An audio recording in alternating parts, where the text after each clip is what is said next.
Hello and welcome to the For Her Empire podcast. My name is Abby, and in this podcast, we address the personal and business related issues that female entrepreneurs face in their day to day business. And today, my guest is Keisha Greaves. Greaves? Which one? Yes. How do I pronounce it? Yeah, you pronounced it correctly. Greaves.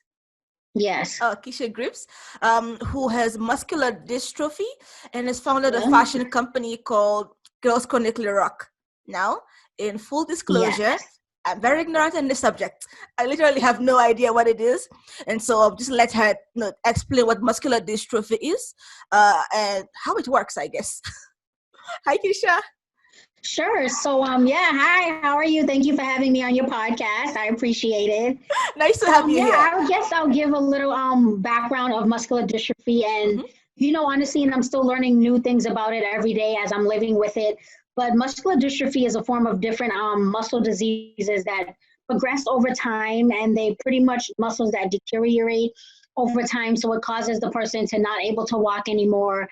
For instance, not able to possibly raise their right arm, like it's hard for me to raise my right arm up, or if I was to like give you a handshake or give a hug, it's kind of like those muscles within your body kind of like shut down. So it's kind of like a dead weight where like, walking for somebody, they may lose their balance a lot and fall. And then once you fall, it's kind of like a dead weight where it's like unable to, get yourself back up, which, I've had experience with that when I was first diagnosed. So muscular dystrophy, there's different types. There's SMA, which is spinal muscular atrophy. There's Duchenne, which affects the boys.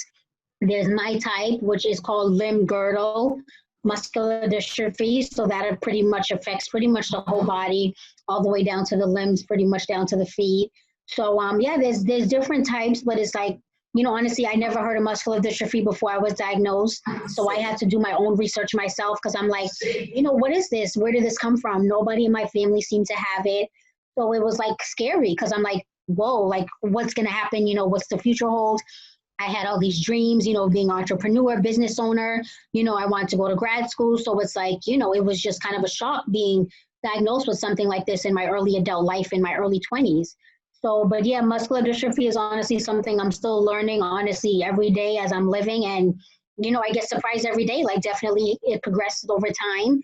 When I was first diagnosed, I was able to walk like without any mobility aids and able to drive and just kind of have like more independence.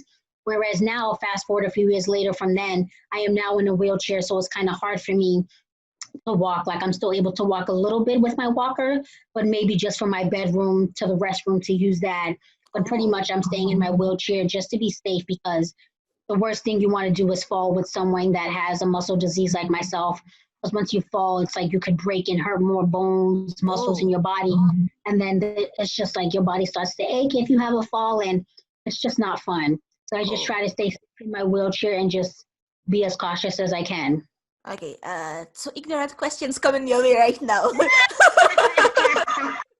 So the first one, is it I know you before we started recording you said some people have it from birth and for some it comes later in their life. In your case it came later in your life. So is it like a genetic thing or it just like the environment gives it to you or something? They say it's genetic. They say it's genetic, and that's something I'm still trying to figure out to this day because nobody in my family seems to have it. I would like to get testing done where to see if, because they possibly said like, although nobody in your family could have it, that someone could be a carrier. So if that makes sense, like my mom or dad, right, they could be a carrier, but they don't have it. Like they just happen to pass it down to me. So they say it's genetic, but it's something I'm still like, whoa. But yeah, there are some people that was born with it from small. Yeah. And then for me, I'm realizing other people like myself that I find on my support groups, like for muscular dystrophy, some people like myself were born at a later adult life and age. So it's totally pretty freaky. It's like weird. Oh, yeah. Okay. Second question.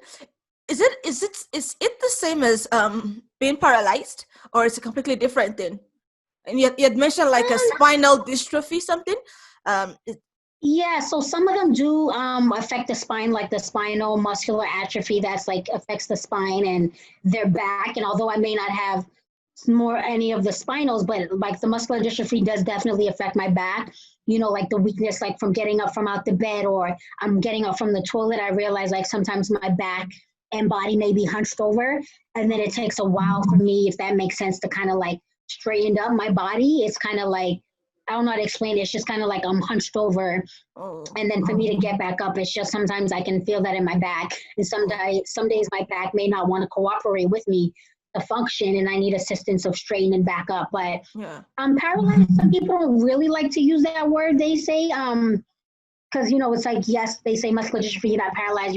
Some people still walk. We still have our lives, and we're able bodies. So they don't really like to say that it's paralyzed, but I'm just like, for me, I guess it's because, you know, it's like someone doesn't know until you tell them. So it's like, I really can't be like, oh, well, you said it wrong. Because it's like, I know what that's like. Like, I was just feel like I was diagnosed the other day. So it's like, you know, I'm now getting to learn more about the disability community and things like that. But yes, some people do not like when you say the word paralyzed. Okay. So that's lesson learned. Let's see that word ever again.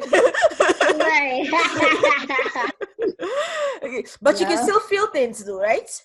Yes, I can still feel things. I'm still able to feed myself. And if I, you know, wash my hands, I feel cold and hot water if somebody touches me. And so, I totally still feel things. Okay. Next invasive-ish question right now, which you can just completely ignore and don't reply if you don't want to. I'm trying to figure out how to like ask the question without being like coming across as a very like a douchebag right now, but I know. I'm trying, but I'm curious. Okay. So if it's genetic, does that mean that you could actually pass it to a child? Yes, my doctor did say I could possibly pass it to a child. He did say if it's something I wanted to do, like if I wanted to have kids, I can do some kind of testing to see if I'm a carrier, to see if I could pass it down to one of my kids. So that was good information he gave me, but I never really wanted kids. I hope I don't offend anybody, but that's just me. I just always focused on myself and would like to travel, and being diagnosed, I wasn't expecting that, but it was something I never wanted. So, but yeah, he did give me that information. So, but there's totally people that I know with muscular dystrophy, they were in wheelchairs and they are married, they have kids. So it's totally possible. I see like some of my friends would have muscular dystrophy in the group. They have like 2 to 3 kids. So yeah, it's definitely able. It's like people think with people with disabilities, it's like, yeah, we don't date and yeah, we don't have sex. Like, yeah, we do. It's still like normal. You know what I mean? Like, you know what I mean? Like, yes. You know, I'm just like, because some people don't think that. Some people don't think that. And it's like, I even wrote a blog. You'll see it on my website. It's called Dating with a Disability. And yes, it's possible, because I wanted people to know, like, yes, like we still go on dating websites. Yes, we still date. And, so it's, we're just like everybody else. So it's just different. Hopefully you've not met like some annoying douchebags in your dating experience so far. Of course. I mean, I'm going to see douchebags regardless with, I've had douchebags before I was diagnosed. So that's just the norm. I can come punch them for you. Say the word. I'll be on the next flight today. Yes.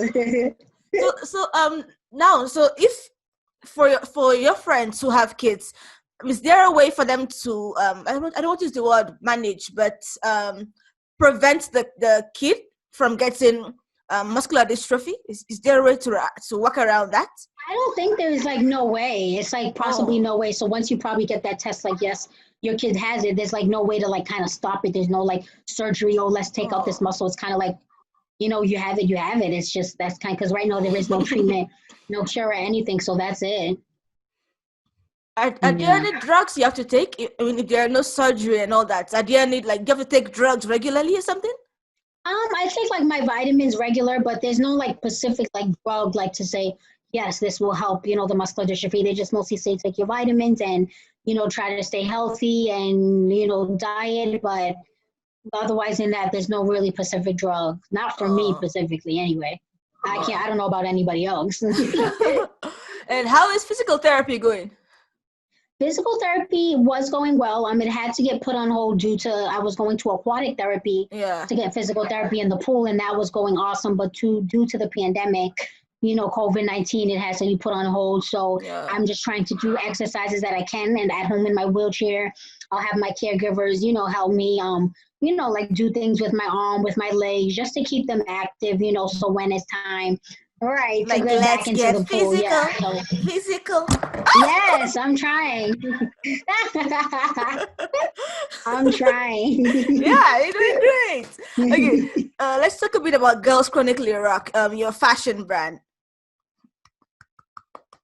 So that, by the Yes, way. so Girls Chronically Rock is my fashion brand, and I started that in 2017, and that was inspired by the fact that I was diagnosed with muscular dystrophy because when I was diagnosed, I was in total shock, not knowing what the future hold. I was in total denial, not telling really much family and friends, even going on job interviews.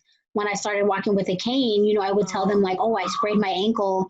Well, I was in a oh, car accident. I said everything but saying I had muscular dystrophy. So to see where I'm at now, to be open and so sharing my journey is, I'm like, wow, like, I came a yeah, long you way. go, girl. But Woohoo! yes, so I knew I wanted to, always be a fashion business owner.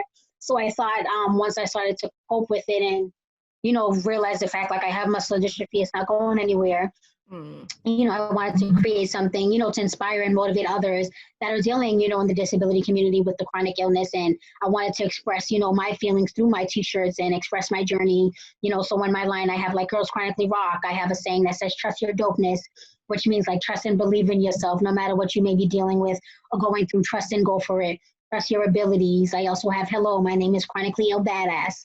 Because, yes, we're still chronically ill, but we're badass. So, we can do Yeah. what so I definitely try to express different sayings and different inspirational quotes on my t-shirts. And I recently just added a new one that called Black Lives Matter Yes, on my yes. t-shirt.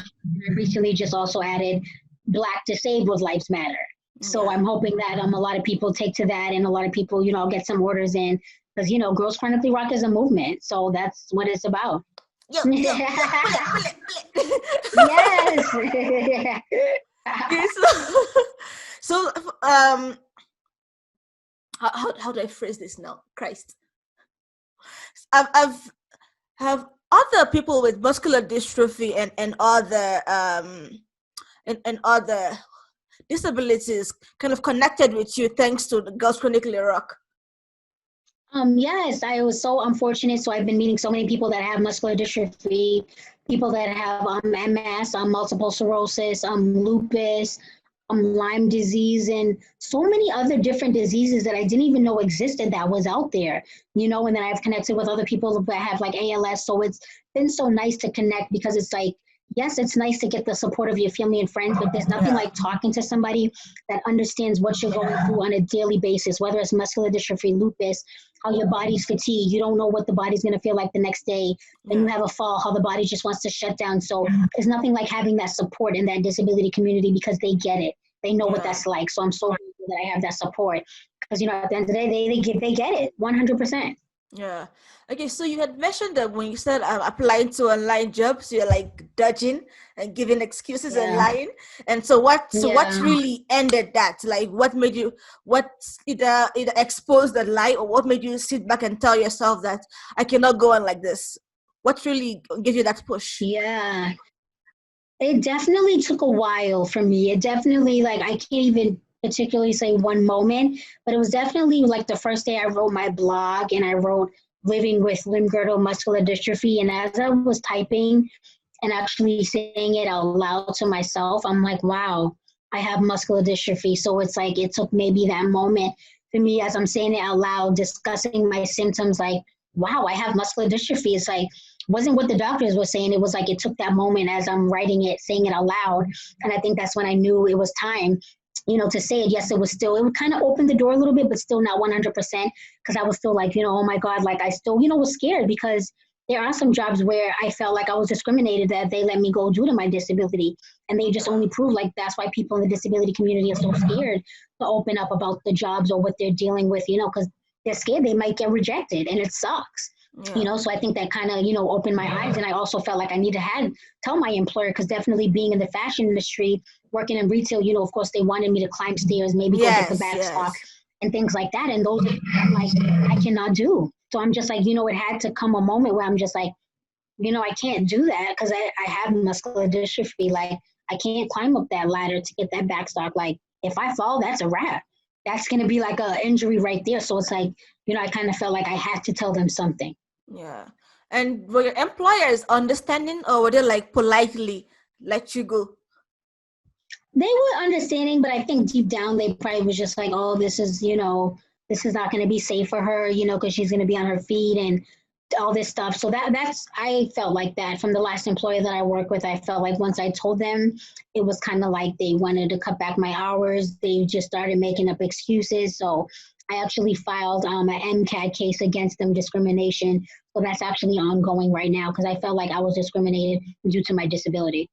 Okay, but you felt like you could still get your work done. Of course, you have to make your work environment different. I did, Yeah. Right. I definitely felt like I was still able to get my work done. I mean. Okay. Not to be the negative person in here, but what are the odds of what are the odds of a disabled person, specifically a Black disabled person, winning a lawsuit in America? What are the odds? I know America has a lot of racism issues, and now you being disabled already puts you more on the disadvantaged side of things. So are your odds looking pretty good so far? I mean, it definitely has its challenges. Of course, being Black, that's just in itself, with what we're going on right now, the disability, that's the extra. So it's like, that's why I specifically made that shirt, like Black disabled lives matter too. Cause it's like, now we're put into this category where we're discriminated, one, cause we're Black. And then second, because, we feel like people in the disability community, like I said, scared to tell the employers or tell someone about their disability because they're afraid to get rejected. So it's like, now I have two things on my back now. So it's like, of course, like, yes, and living in America out here, like, I can say, like, yes, I can see that they're trying to change. I live in the city of Cambridge, Massachusetts, so it's very diverse out here. And, they try to support Black businesses now that are going on. But, I want it to be like a separate, say, like, I was speaking to someone yesterday about, like, say, business loans, like there should be one specifically for, Black minorities, one specifically say for Black disabled minorities. So it's like, I think we should not be put into a category with everybody else. Cause it's like, yes, we are different and the world made sure to make clear of that because of everything going on. Yeah. So I just kind of feel like I just take it day by day and just have to fight for my rights and, let people know like I'm here and I'm not going nowhere. And yes, my life matters. Yes. Oh, yeah. Definitely. Okay, so you studied fashion or how? Yes, I went to school for fashion design and merchandising, got my bachelor's degree. And yeah, I knew I always wanted to be a fashion designer because I always loved fashion. Oh. Yes. Wait, so like I love it. Like an actual assignment was like cutting and sewing up a dress and like catwalking. Yep. Wow. Yes, yeah. Should have gone for that we had to do instead. like fashion shows and things like that. But I also had to take regular classes too, like the electives, like English, math, history. So, all that's still in line. What are you using all of that for? It's part of like any college degree requirement. Like you have to take that regardless of what your major is. So, I started do all those and then, did my fashion classes and, I was glad I got through it. And then I went to, after that, I went and got my master's in business management. But I was like, I want to get the you got a master's. You go, girl. Yeah. Virtual high five. Yes. So yes, I got a business, and that's when I was in school. When I was in grad school, was when I started to get symptoms of the muscular dystrophy. So that's when I was balancing being diagnosed with muscular dystrophy and going to grad school at the same time. So thank God, I'm grateful that I was able to finish graduate school and accomplish that. Okay. What do the symptoms feel like? Like what's if it's a back pain, they could just like maybe I pulled a muscle somewhere or I slept wrong or this other excuses to give. Like what symptom exactly made you decide, okay, let's go to hospital? What's caused that? Yeah, what symptoms for me was that I would be walking and my leg would kind of I would lose my balance. It would kind of like buckle and I would just fall to the floor. Oh. Like it was kind of like boom, and then I just fell to the floor. And then it wasn't like when I fell, I was able to say, oh, when someone falls, they're able to just get themselves back up. Yeah. It was kind of like I was a dead, needed like one or two people to help me up. Oh, so I just thought I was like, lose some weight. Yeah, I was like, oh, maybe I just need to lose some weight. No big deal. Let me get back on track. But then it just kept on happening. And then my mom and sister were the ones, they were like, we think that maybe it could be something in the feet. Maybe let's go see an orthopedic. Yeah. So I'm like, all right, not thinking anything of it, no big deal. So we go see an orthopedic out here in Boston at Tufts Medical Center. And I always remember 2 doctors came in and they kind of just like looked, examined me, regular examination, and they can see that like I wasn't able to raise like my right leg and like left leg. So they just kind of looked at each other like, I think you maybe need, and I'm like, okay, still not thinking anything of it. I'm like, la da da. So then we go to the neurologist. And then that's when, I always admired her. I still see her to this day. She's awesome. My Dr. Catherine Wang. And so shout out to Catherine. We did several testings. We did MRI, EKG, blood work. We even took a muscle biopsy where they took a piece of muscle out of my leg to test it. Does it sound as painful as it is? As it sounds painful. Does it feel very painful? Oh, it was. I must say, and mind you, I was not get put to sleep or anything. You were like fully conscious. Yeah, so it holy crap. Yes, I was well aware. I seen them take it out. I seen it in the bag. I was like, okay. So that muscle biopsy, that's when they determined that I had muscular dystrophy. So I was just like, whoa, what's that? What does that mean? Yes. So those are my symptoms. And then when I even talk to other people in my support group, they honestly have like kind of a similar story where it happened to where their leg would buckle and they noticed things were off, like they couldn't raise their right arm and, things like that. So I'm like, it's so crazy, like just to know, like, you never know what's going on in your body. Like when you go to bed and you wake up, it's kind of like, you don't know. Because it's like, who would have thought, So it's like, you never know what's going on in your body. So after you got the diagnosis, like, was there like some sort of shock or something? Or you were like, you're joking. Yeah, I just kind of was like I knew something was wrong, obviously because of me falling, but I was just like, it wasn't that. I was just like, what? Because I'm like, nobody in my family seemed to have it, so I was in total shock. Like, yeah, she's like, this is what you have. No treatment, no cure. Oof. So I'm hearing all of that. And then, once we hear or find something, we try to diagnose ourselves. So I'm online researching muscular dystrophy. And then, of course, they talk about lifespans and stuff. And I'm just like, oh, so all of that I'm processing. And I'm just like, whoa, like this is a lot. So it was a lot to process. But like I said earlier, I still wasn't really telling close friends. I wasn't really, the only reason family knew was because, my mom, she'll tell her sisters. So, but it was a total shock. It wasn't until like the day I posted that blog, that day I posted it, where even my friends was like, oh, wow, like I didn't even know, you were dealing with that. Cause it was just, I just felt like if I said it out loud, it didn't, I was just trying to make it not real. Yeah. Ooh. Wow. Mm-hmm. How so like after the blog post, how did your friends react? Were they supportive? Were they like handling you with skin gloves? Huh?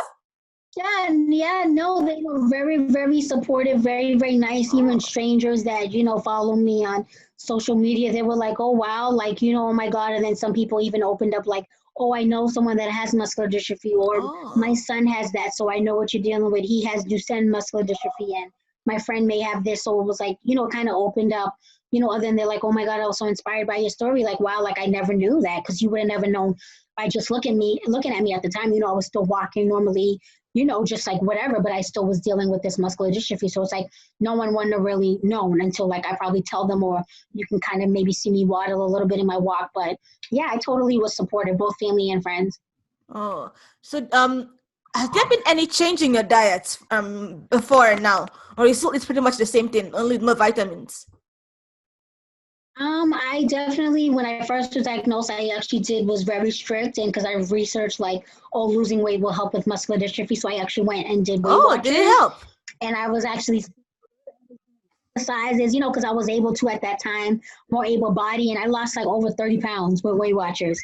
So I was like, woo! So I felt like so happy, but things happen now.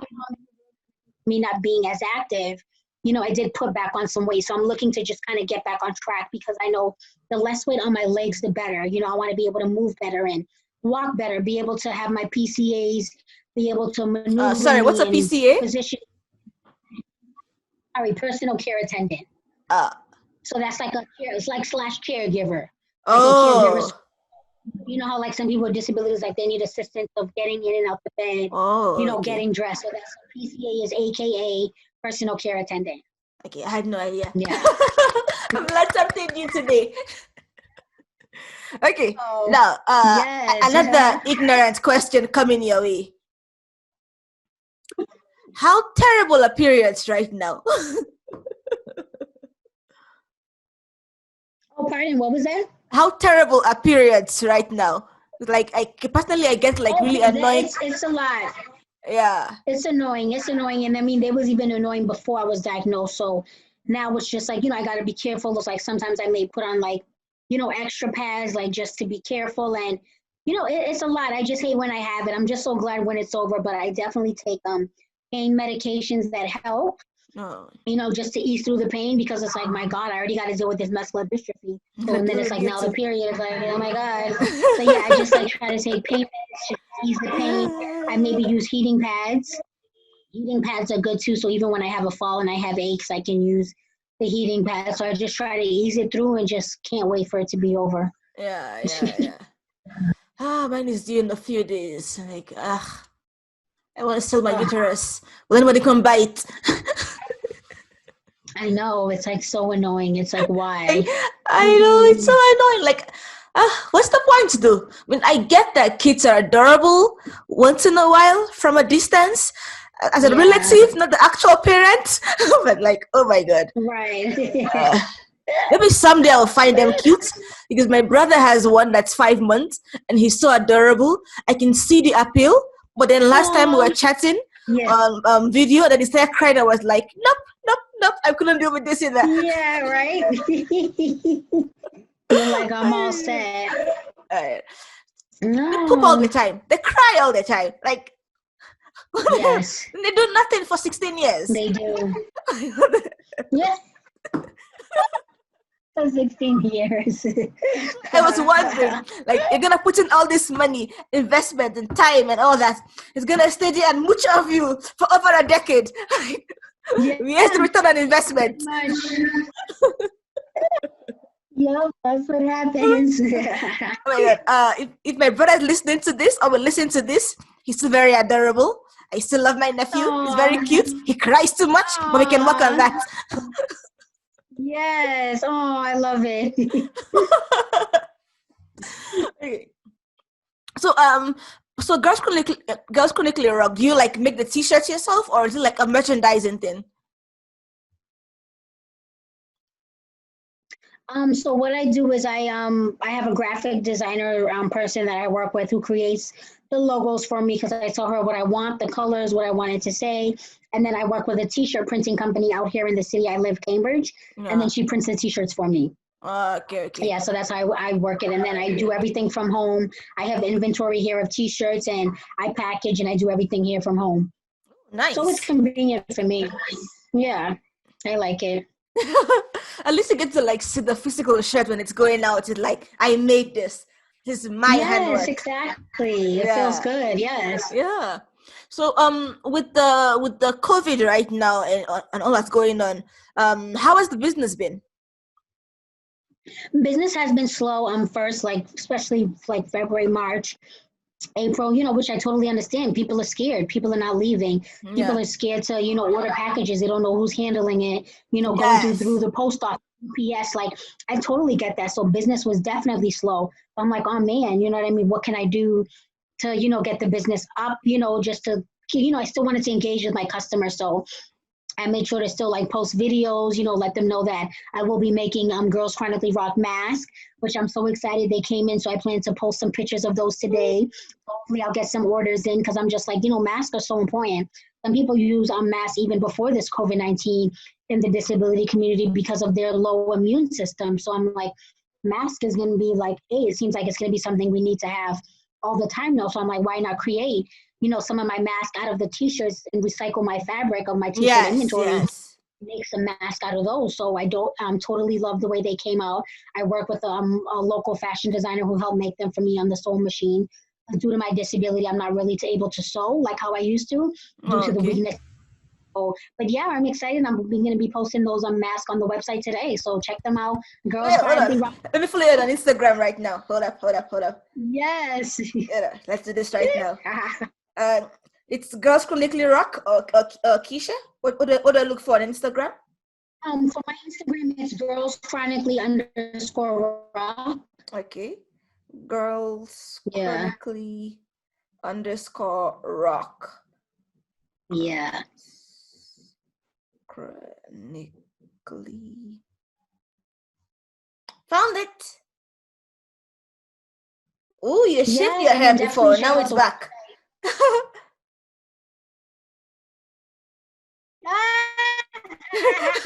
I can see it. You're going bald, and now you have like your blonde going on in there. Oh, it's a YouTube link. I'm gonna look at that. No, I need to go to the barber. I would like to get my nails and stuff done, but yeah, I gotta do what I have to do. Oh, I like your hair is green. I'm looking at your IG story right now. You had green hair. Yes, I had multiple. I had green hair, I had pink, I had multiple. I definitely did.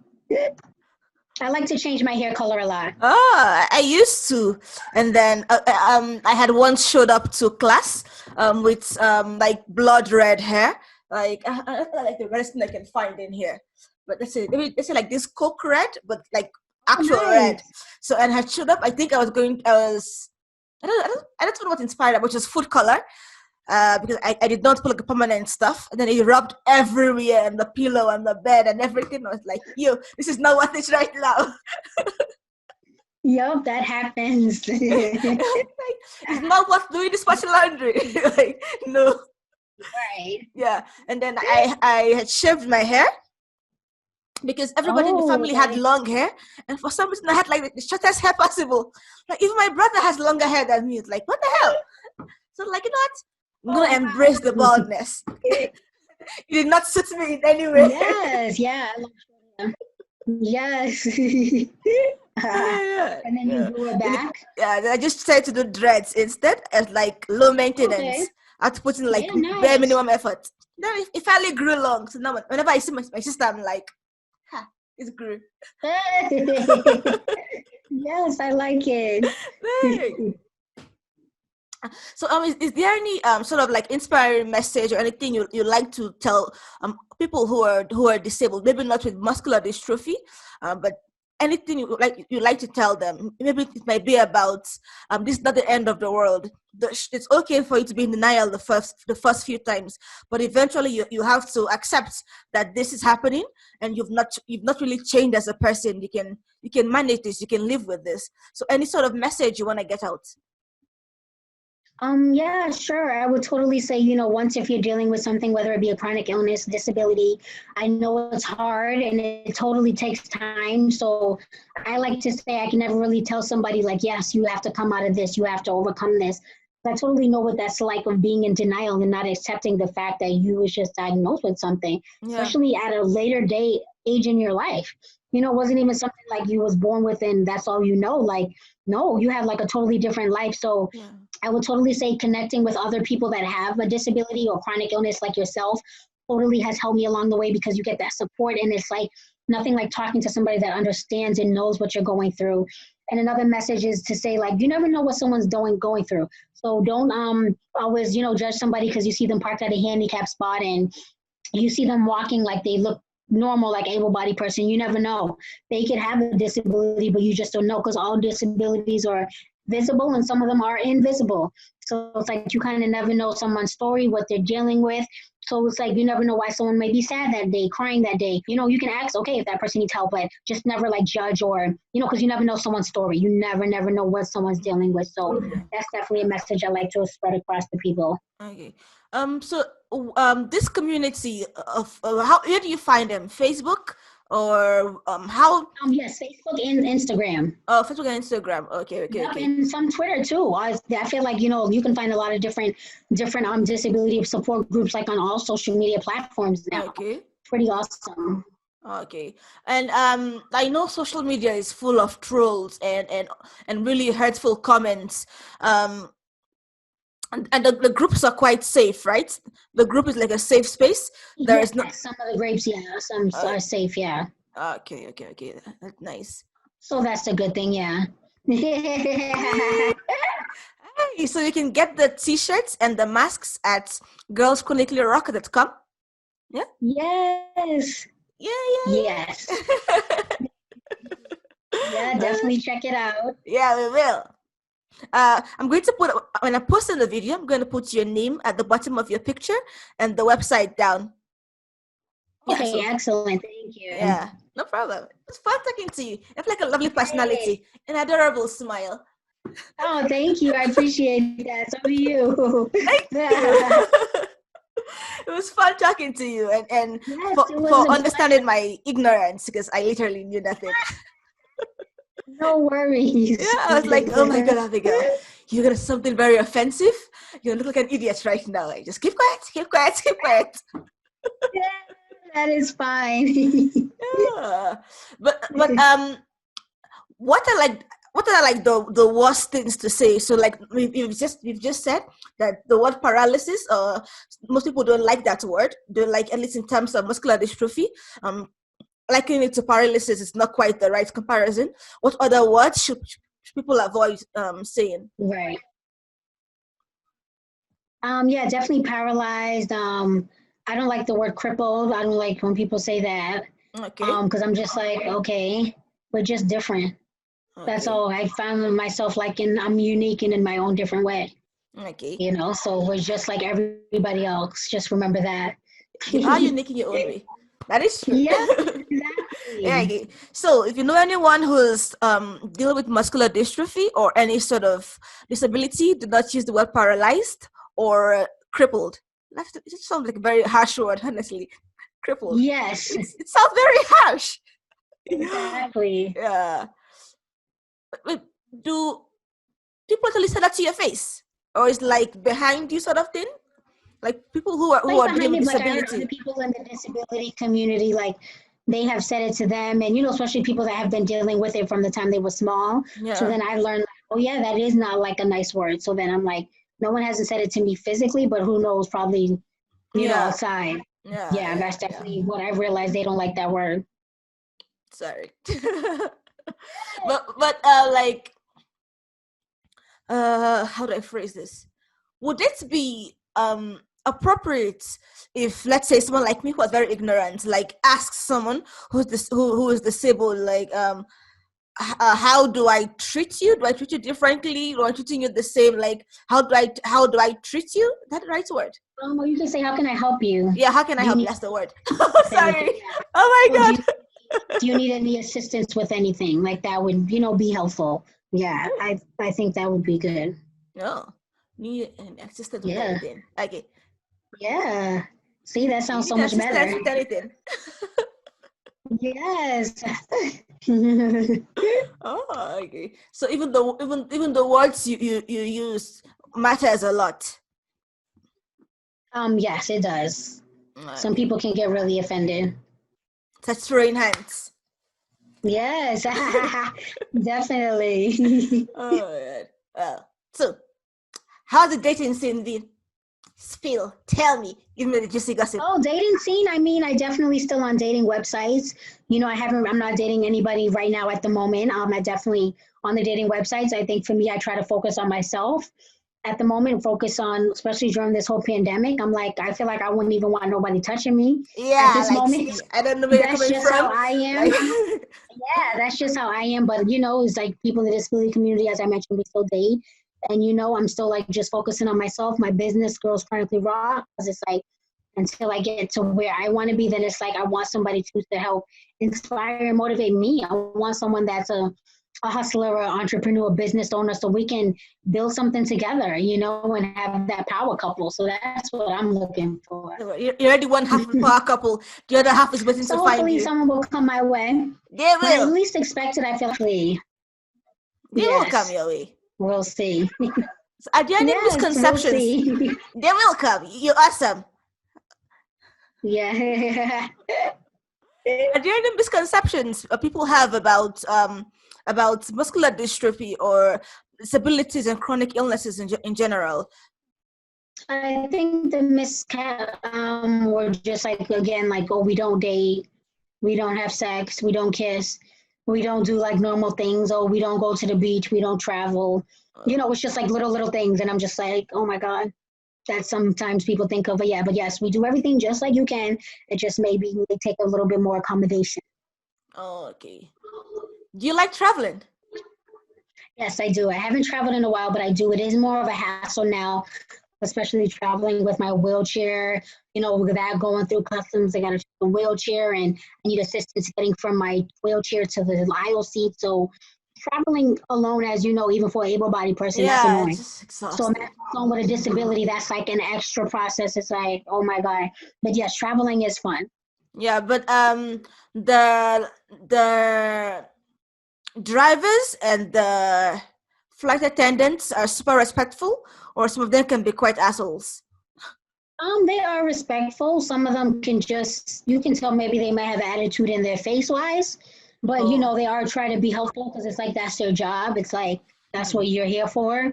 So I just try to manage through. I just want to get on the airplane. That's my main concern, and get to my destination and my wheelchair be in all pieces in one piece.